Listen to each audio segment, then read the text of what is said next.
జ్యోతిష్యాలు, జాతకాలు, తర్వాత నరదిష్టి, ఇంకా ఇలాంటివన్నీ కూడా మనం వింటూ ఉంటాం కదా. వీటికి సంబంధించి అసలు ఎప్పుడు మనం మాట్లాడుకోలేదు. వీటికి సంబంధించి అసలు స్టోరీస్ ఏమైనా ఉన్నాయండి? బోల్డు.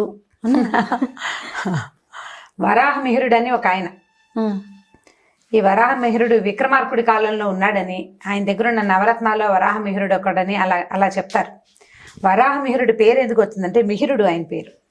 ఒక రాజుగారి అబ్బాయికి పంది వల్ల ఈ రాజకుమారుడికి మరణం ఉందని చెప్పేట అతను జాతకం చూసి. చెప్తే రాజకుమారుడి దగ్గరికి పంది ఎలా వస్తుంది?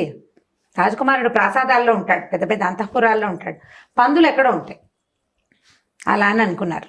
అయితే అతని 5వ పుట్టినరోజుకో 6వ పుట్టినరోజుకో 5-6 వయసు వచ్చాక ఆ పుట్టినరోజు వేడుకలప్పుడు అందరూ తలా ఒక బహుమతి ఇచ్చారు. ఆ ఇచ్చిన బహుమతుల్లో ఇంత పంది బొమ్మ వచ్చిందట. ఆ బొమ్మ మంచి చాలా రియల్గా ఉంది, లైవ్లీగా ఉన్న ఆ బొమ్మతో ఆడిన ఆ పిల్లాడికి ఆ కూర, ఈ గుచ్చుకూర అని ఒక ప్రదేశంలో తగిలి మరణించాడు పిల్లాడు. సో ఆయన్ని వరాహమిహిరుడు అని పేరు వచ్చింది ఆయనకి. నక్షత్ర గణనము అది అద్భుతంగా చేస్తాడని ఆస్ట్రానమీ అంటాం కదా. అవునండి. ఆస్ట్రాలజీ, ఆస్ట్రానమీ 2 రకాలు. ఒక జ్యోతిష్ శాస్త్రము, గ్రహశాస్త్రము కదా, తేడా ఉంది, చిన్న డిఫరెన్స్ ఒకటి ఉంటుంది. దాన్ని ఆయన జ్యోతిష్యుల గణనం, గ్రహాల గణనాన్ని పర్ఫెక్ట్ గా చేయగలిగిన వాళ్ళు వరాహమిహిరుడితే పుస్తకాలు కూడా ఉన్నాయి, చాలా గొప్ప శాస్త్రం అని చెప్తారు. అంతకంటే పెద్ద వివరణ నాకు కూడా తెలియదు, కానీ ఈ కథ చిన్నప్పుడు చెప్తూ ఉండేవాడు. అంటే ఇప్పుడు జ్యోతిష్యం చెప్పగలిగే దిట్టలు ఉన్నారు, వాటిని ఫాలో అయ్యే కథలు మనం బోలెడన్ని కథలు. జ్యోతిష్కుడు చెప్పాడు అని కథల్లో చెప్తుంటాం కదా. ఒక జ్యోతిష్కుడు చెప్పిన కథ చెప్తాను చూడండి. ఒక ఊళ్ళో ఒక గోపాలుడు అనే ఒక కుర్రాడు ఉన్నాడు. ఈ గోపాలుడు ఏంటంటే కొంచెం బుద్ధిమంతుడు, కాస్త చదువుకున్నాడు, పొలం పుట్ర ఏవో ఉన్నాయి. అయితే అమ్మ నాన్న ఏమన్నారంటే, పిల్లాడు పెద్దవాడు అయ్యాడు, పెళ్లి చేస్తామన్నారు. పెళ్లి చేస్తామంటే ఈ అబ్బాయి కొంచెం జాతకాల నమ్మకం ఎక్కువ. అయితే ఈ పిల్లాడికి ఓ సంబంధం కుదిర్చారు. పిల్ల పేరు లావణ్య. పిల్ల అందంగా ఉంది, చక్కగా బాగుంది. ఈ పిల్లాడు ఏం చేశాడు, కుర్రాడు ఆ అమ్మాయి జాతకం పట్టుకెళ్ళి తమకు తెలిసిన ఒక పెద్ద జ్యోతిష్య పండితుడి దగ్గరికి వెళ్ళాడు. అయ్యా, ఈ అమ్మాయి పెళ్లి సంబంధం చూసారండి, ఈమెను పెళ్లి చేసుకుంటే నాకు ఎలా ఉంటుంది, నా జీవితం ఎలా ఉంటుందో చెప్పండి అన్నాడు. ఆయన ఏమన్నాడు, అట్లా చూశాక ఆయన చెప్పాడు, చాలా బాగుంటుందో, కాకపోతే ఒక ఏడాది పాటు పెళ్ళయ్యాక ఈ అమ్మాయి మొహం చూడకూడదు నువ్వు. ఈ అమ్మాయిని పెళ్లి చేసుకుంటే ఈ అమ్మాయిని అమ్మ అని పిలవాలి, ఆమె చెప్పులు మొయ్యాలి నువ్వు. నీకు రాజయోగం పడుతుంది ఈ పిల్లని చేసుకుంటే. దీనికి ఇదంతా జరగాలంటే, ఈ రాజయోగం పట్టాలంటే మొదటిది ఇందులో ఉన్న దోషం ఏమిటి, నువ్వు అమ్మాయిని అమ్మ అని పిలవాల్సి వస్తుంది, చెప్పులు మొయ్యాల్సి వస్తుంది. కానీ ఇందులో ప్లస్ పాయింట్ ఏంటంటే నీకు రాజయోగం పడుతుంది ఈ అమ్మాయి వల్ల. ఈ 2 జరగాలంటే నీ పెళ్ళైన దగ్గర నుంచి ఏడాది దాకా ఈ అమ్మాయి మొహం చూడకూడదు నువ్వు. ఆమె నీతో మీ ఇంట్లోనే ఉండాలి, కానీ నువ్వు అమ్మాయి మొహం చూడకూడదు. అప్పుడే నీకు రాజయోగం పడుతుంది అని చెప్పాడు. భార్య మొహం చూడకూడదు అంటే ఏమిటి, భార్యాభర్తలు సన్నిహితంగా ఉండకూడదు, ఆ అమ్మాయి వచ్చిన అన్నం పెడితే వాడు తినకూడదు, మంచినీళ్ళు ఇస్తే తాకూడదు, ఇలా చేయాలన్నాడు. కానీ రాజయోగం పడుతుందని చెప్పాడు చూడు. ఇవి 2 విరుద్ధమైన భావాలు కలిగి ఉన్నప్పటికీ వీడికి అది నచ్చింది. రాజయోగం పడుతుంది అంటే ఇది ఉందన్నమాట. అవునండి, నా చిన్నపుట్ట నేను ఒక చెట్టు కింద పడుకుంటే మా అమ్మ పని చేసుకుంటోంది పొలంలో, ఒక పాము నాకు పడగబట్టిందండి. అప్పుడు కోయవాడు చెప్పాడు, పాము పడగబట్టింది, వీడికి కోట్లకు పడగెత్తాడు, 20 రాజు అవుతాడంటే మా అమ్మ చాలా నవ్వుకుంది. అందరికీ చెప్పేది నా చిన్నప్పుడు. అంటే రాజయోగం ఉందన్నమాట నా జాతకంలో, ఈ అమ్మాయిని చేసుకుంటే కలుగుతుంది అనమాట. కాబట్టి ఈ అందగతిని చేసుకోవాల్సిందేనని ఆ పిల్లని పెళ్లి చేసుకున్నాడు. పెళ్లి చేసుకున్నాక ఆ అమ్మాయి ఎదురొచ్చినా తలకాయ తిప్పి ఆ పిల్లకేసి చూసేవాడు కాదు అతను. అమ్మాయికి విషయం తెలియదు. ఆ అమ్మాయికి ఏం తెలుసు, ఆ అమ్మాయి గది వాళ్ళ ఇంట్లో ఎవరికీ తెలియదు. వాడు దుమ్ముదమ్ములు ఆడుకుంటూ అటు ఇటు తిరుగుతుండేవాడు, ఏమీ మాట్లాడేవాడు కాదు. వీళ్ళిద్దరికి ఒక పెద్ద గది, ఒక పెద్ద ఇల్లు ఉన్నాయి. ఆ గదిలో వాళ్ళు ఎలా ఉన్నారు, ఆ ఇంట్లో వాళ్ళు ఎలా ఫ్రెండ్లీగా ఉన్నారా లేదా అనే సంగతి ఎవరికీ తెలియదు. ఆ అమ్మాయి కొద్దిగా మితభాషి, ఓ ఏడ్చి గల్లత్తు చేసే రకం కాదు. ఈ భర్తకి ఏదైనా సమస్య ఉందనుకుని ఆ అమ్మాయి ఏం చేసేది, ఆయన వెనకాల తిరిగేది, మంచినీళ్ళు అందించడానికి ట్రై చేసేది, వంట చేసి పెట్టేది. నేను చేసి పెట్టా, అక్కడ పెడితే తినేవాడు కానీ కంచాలు పెడితే తినేవాడు కాదు. కొన్నాళ్ళు గడిచినాయి. ఆ అమ్మాయి ఎదురొచ్చినా సరే మాట్లాడేవాడు కాదు. మరి ఏడాది ఉండమన్నాడు. ఇంతలో క్రమంగా ఇతనికి ఏమనిపించింది, ఈ పిల్ల బుద్ధిమంతురాలు, నేను సరిగ్గా ఉండకపోయినా కూడా ఇది ఎవరికీ చెప్పకుండా నాతో బాగా ఉండడానికి, ఫ్రెండ్లీగా ఉండడానికి ట్రై చేస్తోంది. ఇక్కడే ఉంటే ఏదైనా ఇబ్బంది వస్తుంది, నా రాజయోగం పోతుందేమో. కాబట్టి ఏం చేయాలనుకున్నాడు, ఇంట్లో నుంచి వెళ్ళిపోయాడు. సంవత్సరం తర్వాత వద్దాం అనుకున్నాడు. ఏడాది తర్వాత వస్తే రాజయోగం దాన్ని పట్టుకున్నాడు వాడు ఆ పాయింట్ని. మన దగ్గర కూడా అలా మూర్ఖులు ఉన్నారు. ఏడాది తర్వాత నేను లక్షాధికారిని అవుతారని ఓ సినిమా కూడా చూసాం మనం. అవునండి. అక్కడి నుంచి ఏమైంది, ఈ అమ్మాయి కాస్త ఇదేమిటి అమ్మ అందరూ పిల్లని తిట్టారు.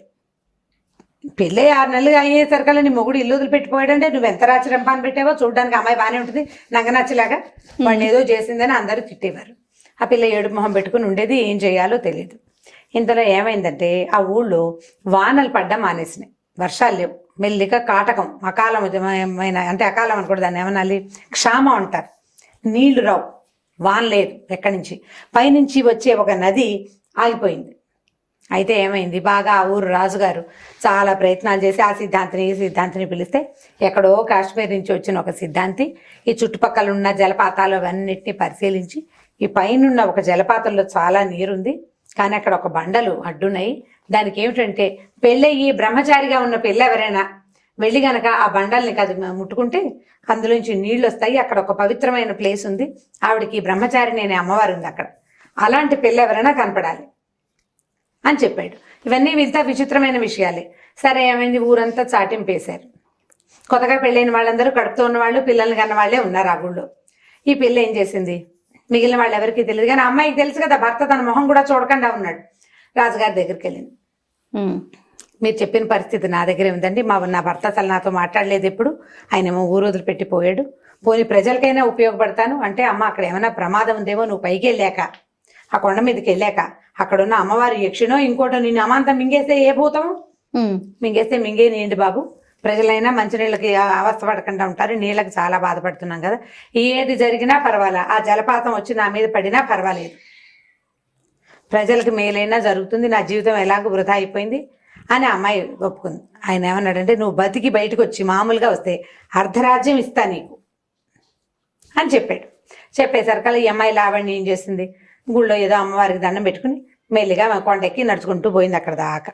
వెళ్ళి అక్కడ ఏమైంది, ఒక రెండు పెద్ద బండలు ఉన్నాయి, అక్కడ గుర్తుపెట్టి పెట్టారు అక్కడికి వెళ్ళాలి అని. ఈ అమ్మాయి వెళ్ళి అక్కడికి వెళ్ళి ఆ బండని ముట్టుకునేసరికల్లా ఆ బండ సన్నగా పగులిచ్చి నీళ్లు రావటం మొదలుపెట్టినాయి. నీళ్ళు మొదలెట్టేసరికల్లా ఈ పిల్ల జరిగి యువతలకు వచ్చేసింది, ఆ బండ మొత్తం పగిలిపోయి ఫుల్ నీళ్ళు వచ్చేసినాయి కిందకి. ఆ అమ్మాయి ఆ నీళ్ళకి ఆ బండకి దండం పెట్టుకుని మెల్లిగా కిందకి దిగి 2వ రోజు సాయంత్రానికి వచ్చేసింది. రాజుగారు ఆహాహా ఎంత మంచి పిల్ల, ఈ పిల్ల వల్ల కదా ఇదంతా జరిగిందని ఏం చేశాడు, ఆ అమ్మాయికి తను అన్నట్టుగానే అర్ధరాజ్యం ఇచ్చేసాడు. సూపర్. 50% రాజ్యం వచ్చేసింది. ఈ పిల్ల రాజ్యం రాగా రాణిగా ఉండి తన దారిని తను చేసుకుంటుంది, రాజ్యాన్ని చూసుకుంటుంది. కొన్నాళ్ళ తర్వాత ఏమైంది, ఇప్పుడు భర్త 6 నెలల క్రితం వెళ్ళిపోయాడు, ఈ 6 నెలలు గడిచింది. ఈవిడ ఒక రోజు గుళ్ళోకి వెళ్ళి రథం మీద వస్తుంటే కాళ్ళు అరికాలు దొరదబెట్టి కాస్త ఒక కాలు తాటించి ఇట్లా కదపోయింది. మనం కాలు దొరదబెడితే ఏం చేస్తాం, అదే చేస్తాం. చెప్పు జారి కింద పడింది రథంలో నుంచి. ఆ దారైపోతున్న ఒక బిచ్చగాడు ఆ చెప్పు తీసి, అమ్మా మీ చెప్పు జారిపోయిందని అందించాడు. అందించేసరికి ఈ బిచ్చగాడిని చూస్తే పాత బట్టలు, బాగా నలిగిపోయి మాసిపోయిన గడ్డం, చింకి గుడ్డలు. ఈ చెయ్యి అందిస్తున్నప్పుడు ఆ చేతి మీద ఒక చిన్న పచ్చబొట్టు ఉంది, ఆ భర్తని గుర్తుపెట్టింది ఆ అమ్మాయి. ఈ చెప్పు అందించిన వాడు అమ్మాయి మొగుడు. ఓకే. ముందు జ్యోతిష్కుడు ఏం చెప్పాడు, నువ్వు అమ్మ అని పిలవాలి, చెప్పు అందించాలి, అమ్మాయి చెప్పు మొయ్యాలి, నువ్వు మోస్తేనే నీకు రాజ్యం వస్తుంది అన్నాడు. అమ్మ మీ చెప్పు జారిపోయిందని ఇచ్చేసరికల్లా ఈవిడ భర్తని పచ్చబొట్టుతోటి గుర్తుపట్టి, ఆ సారథిని ఇతని బండెక్కించుకో అని చెప్పింది. అతను బండెక్కించుకున్నాక వెళ్ళాక అప్పుడు ఈ భర్తని ఏం ఫలానా అని అమ్మాయికి భర్తకి తెలియజేసింది. అప్పుడు ఆ భర్త కూడా తనకి ఈ మాట చెప్పిన జ్యోతిష్కుడు చెప్పిన మాట, తను ఎందుకు అమ్మాయితో సజావుగా లేడు అనే దాని మీద ఒక ఫుల్ క్లారిటీ ఇచ్చాడు. ఆ జ్యోతిష్కుని కూడా పిలిపించారు. ఆయన నేను చెప్పాను జాతకంలో ఇది ఉంది అందుకే చెప్పానని చెప్పాడు. తర్వాత ఈ అబ్బాయి రాణిగారి భర్త ఏమవుతాడు, రాజు అవుతాడు. ఆటోమేటిక్గా వీడికి రాజయోగం వచ్చేసింది, రాజు అయిపోయాడు. ఇప్పుడు జ్యోతిష్యం నిజమైనట్టా కాదా? ఖచ్చితంగా అవును కదా. సిద్ధాంత్ చెప్పాడు, ఇలా బ్రహ్మచారిగా ఉన్న ఒక పిల్ల కనుక పైకి వెళ్ళి ముట్టుకుంటే నీళ్లు పడతాయి, నీళ్ళు వచ్చినాయి కదా. సో అది కూడా కరెక్ట్. ఇప్పుడు శాస్త్రం ఎప్పుడూ తప్పు కాదు. ఒకవేళ ఏదైనా తప్పు అయితే చెప్పేవాడిది తప్పు. మనకి ఆ జ్యోతిష్యం చెప్పిన వాడు సరైన వాడు కాదు, వాడికి రాదు, వాడు చదువుకోలేదు, వాళ్ళకి మోసం చేసే ప్రవృత్తి ఉంది అని చేత మనం మోసపోతాం. కానీ శాస్త్రం ఖచ్చితంగా నిజంగా ఉంది, ఎందుకంటే జ్యోతిష్యం వేదం నుంచి వచ్చింది, అవును. అందులో ఎలాంటి డౌటు లేదు. రకరకాలు వస్తాయి కదా, మనం అర్థం చేసుకునే విధానమే మనకి మనం ఈ జ్యోతిష్యానికి మనకి మధ్యలో మనం తెలుసుకోవాలి. ఎక్కడి నుంచి? జ్యోతిష్యం నుంచి తెలుసుకోవాలి. మధ్యలో ఒక మనిషి కావాలి మనకి.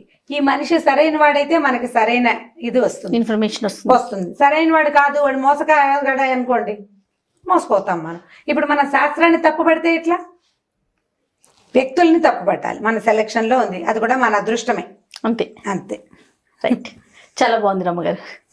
ఇంకొక వీడియోతో మళ్ళీ కలుద్దాం. ఓకే జయ. ఈ వీడియో కనుక మీకు నచ్చినట్లయితే లైక్ చేయండి, షేర్ చేయండి. మరిన్ని వీడియోస్